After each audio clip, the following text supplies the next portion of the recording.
Bageshwar Baba. I am only Dhirendra Krishna. नहीं, सबसे पहले तो मैं आपका बहुत स्वागत करना चाहूंगा टीवी 9 भारतवर्ष पर। आपका बहुत स्वागत है पंडित धीरेन्द्र कृष्ण शास्त्री जी, क्योंकि मैं आपको कि हमारी जुबान पे चढ़ा हुआ है बाबा बागेश्वर, और आप कह रहे हैं कि आप बाबा नहीं। आप लोगों ने बाबा बना बना करके बर्बाद से कर दिया है। बर्बाद कर दिया आपके जरिए। जिस तरीके से लोगों में बात जा रही है और लोग जिस तरीके से चर्चा कर रहे हैं वो बहुत महत्वपूर्ण हो जाता है। खैर, ये मजाक किया था, पर बाबा हमको सुनना, हमारे हृदय से कोई पूछे हमें प्रिय नहीं। आचार्य शास्त्री जी महाराज, क्योंकि हमने कभी संन्यास नहीं लिया, हम साधु नहीं बने, और ये सब गुरु कृपा है। और हमें लग रहा है कि सनातनी हिंदू जाग रहा है, उसका ये परिणाम है। अभी तो कुछ % जागा। विचार करिए, कल्पना कीजिए, जब पूरा भारत का सनातनी हिंदू जाग जाएगा तब। सुरभि, एक चीज मुझे याद आ रही है। बाबा माफ कीजिएगा, आचार्य पंडित धीरेन्द्र कृष्ण शास्त्री, अभी भी बाबा चढ़ा हुआ है। आचार्य जी कह रहे हैं कि हिंदू जाग रहा है। मैं आपको कुछ दिखाना चाह रहा था, उससे पहले मैं आपसे एक सवाल ही लेना चाहता हूं। आपने कहीं कहा कि हिंदू कुंभकर्ण है। यस, आपने कहा कुंभकर्ण के बाद अगर कोई सोया है तो हिंदू सोया है, हमने ये कहा। और ये आज भी कहते हैं कि 80% होते हुए भी ये हालत, ये दुर्दशा, ये बर्बरता, ये साक्षी का कांड, ये रामचरितमानस की प्रतियां जलना, ये साधु संतों पर उंगली उठना, ये हमारे राम को काल्पनिक बताना, राम सेतु को काल्पनिक बताना, राम राष्ट्र की कल्पना का विरोध होना, ये समान जीवन में सामाजिक समरसता का लिए कोई जिए या बात करे तो उसका विरोध होना, ये जातिवाद का जहर, ये हिंदू मुसलमान की लड़ाई। तो हमें लगता है कि अगर कुंभकर्ण के बाद कोई सोया तो वो हिंदू सोया। अच्छा, चलिए मैं आज प्रेजेंट की बात करती हूँ। सुबह से आप हमारे बीच में हैं। आपकी दिनचर्या में आप कितना सोते हैं? आपकी दिनचर्या रहती कैसे है? क्या नाराजगी तो नहीं होती? क्योंकि आप 2:30 बजे भी उठ के, मुझे पता है आप 2:30 बजे भी अचानक उठ के कहते हैं कि मुझे अब आगे निकलना है, कहीं खास सफर पर निकलना है। तो आपके साथ रहने वाले लोगों को पता है? हमारे साथ वाले लोग पहले अनकंफर्टेबल, जो भी हो, कंफर्टेबल, अंग्रेजी ऊंचे लेवल की हमारी, हम बहुत जल्दी सीखने वाले हैं। तो अब तो वो बहुत सहज हो गए, उन्हें अनुभव हो गया, उसके आदती हो गए।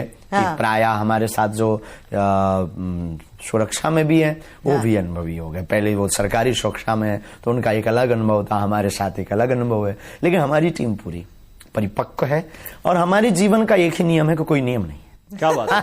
बस इसीलिए मैंने कहा, खुद नहीं सोते और बाकियों को सोने का क्या मौका नहीं मिलता। भाई बहन, बात ये है कि सोने वाली हिंदुओं को जगाना है तो खुद तो जागना पड़ेगा। क्या बात है, बड़ी बात है।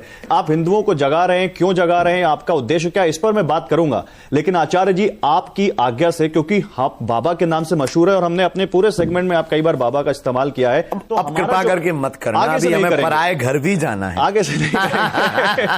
इस पर भी आएंगे। दिखाइए, वीडियो देखिए। ये तस्वीरें आ रही हैं, देखिए आचार्य जी, आपकी तस्वीरें हैं, और जरा नोएडा की तस्वीरें हैं ये। हाँ, और ये तस्वीरों में हम जो दिखाना चाह रहे हैं, वो दिखाना चाह रहे हैं कि आपकी पॉपुलैरिटी किस तरह से दिल्ली से, नोएडा से, आसपास के अलग अलग शहरों से, जहां भी आप कथा करते हैं, इतनी भीड़ उमड़ पड़ती है, इतने विजुअल्स, इतने लोग आ जाते हैं जो विजुअल्स हैं। ये तो बड़े बड़े नेताओं की सभा में ऐसे लोग नहीं आते। ये क्या भौकाल है आपका? राजनीति से आप धर्म का कंपेयर नहीं कर सकते। कहां मिश्री और कहां नमक। सेलिब्रिटी होने की बात कर रहे हैं, जो स्टारडम राजनेताओं के पास होता है, और वही स्टारडम आज देखिए आपके साथ है। ये भीड़ देखिए महाराज जी।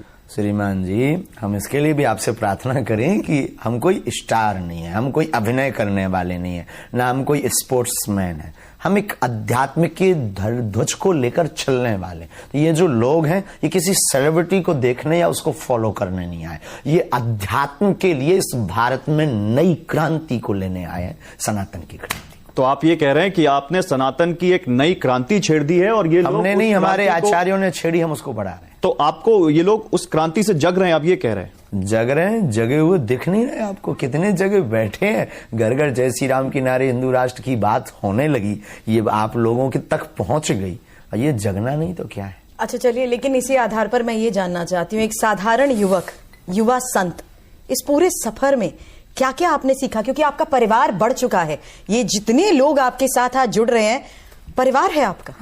हमारी आत्मा है, हमारा परिवार है, और बहुत कुछ सीखने को मिला अपनों से, परायों से। बहुत ही अवहेलनाएं सही, बहुत ही प्रसन्न वाले लोग भी मिले, अपने लोग भी बहुत हितैषी भी मिले, जो आज भी प्राण कदम से कदम मिला करके चलते हैं। तो ऐसे लोगों की भी एक मिलन हुआ।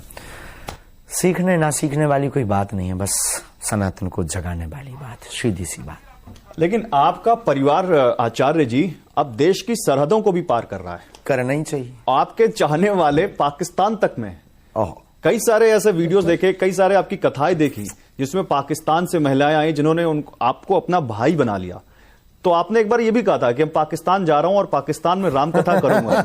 कोई बुला नहीं रहा। देखो, पाकिस्तान भारत का बेटा है, तो वहां से तो पहले से नाता है अपना, पुराना नाता है, जब से वो अलग हुआ बेचारा। अपनी तो है वहां के लोग, तो वहां पर खैर ये संभव नहीं है, पर अगर कोई बुलाए तो हमें कोई दिक्कत नहीं।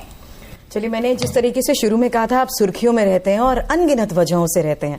सुर्खियां भी जानते हैं आप, हेडलाइंस जिस तरीके से अब बन रही हैं, और पाकिस्तान आप की एक जैसे महापुरुष जब बेटी- तक इस धरती पर हैं, हम सुर्खियों में हैं। नहीं, लेकिन क्या अब आचार्य जी एक सुर्खियां भी देखते हैं, ये पूछ रही हैं? सुर्खियां देखते हैं क्योंकि एक हेडलाइन बनी हुई है सीमा को लेकर, सीमा हैदर को लेकर, जो पाकिस्तान से भारत आई हैं अपने प्यार की खातिर। हम बहुत कम देख पाते हैं, हम बहुत कम समय निकाल पाते हैं निजी जीवन के लिए, देखने के लिए।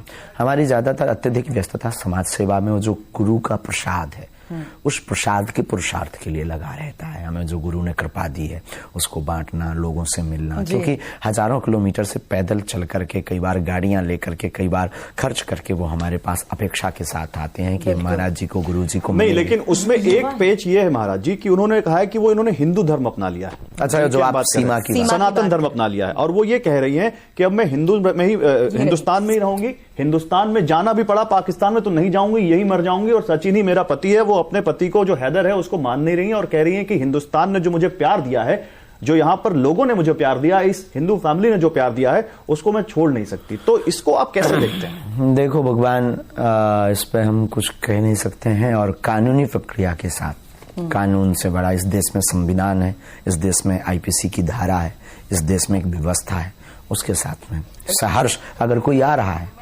तो जब राम जी ने विभीषण को स्वीकार किया। चलिए, एक और तस्वीर मैं यहाँ पर दिखाना चाहूंगी, क्योंकि मैं आज आपके एक साधारण युवक से युवा संत की बात जो मैं कर रही हूँ, उसमें आपकी एक बचपन की तस्वीर भी हमारे पास है, और उसी बचपन की तस्वीर को देखते हुए मुझे बताइए क्या यादें आपकी जुड़ी हुई हैं। ये तस्वीर बेहद खास है। बहुत पुरानी कथा की। अच्छा, ये तो बहुत सी हैं, ये पुराने बाबा जी हैं। पुराने बाबा जी मतलब? पुराने बाबा जी। अब ये जो मनमौजी, ये फक्कड़पन, ये कथाओं का क्रम है। बचपन में हम जब 9-10 वर्ष की अवस्था से हम कथा क्रम में लग गए थे, तो खूब स्मृतियां हैं, आज भी हम भूले नहीं। जब भी मौका मिलता है याद कर लेते हैं, 1-2 घंटे अकेले में बैठकर, बंद कमरा, लाइट ऑफ, फिर हम वो पुराने स्मृतियां, फिर वो हम जीते हैं। हमारी एक अंदर की एक जो स्थिति है वो अलग टाइप की है, हम उसको जीना चाहते हैं।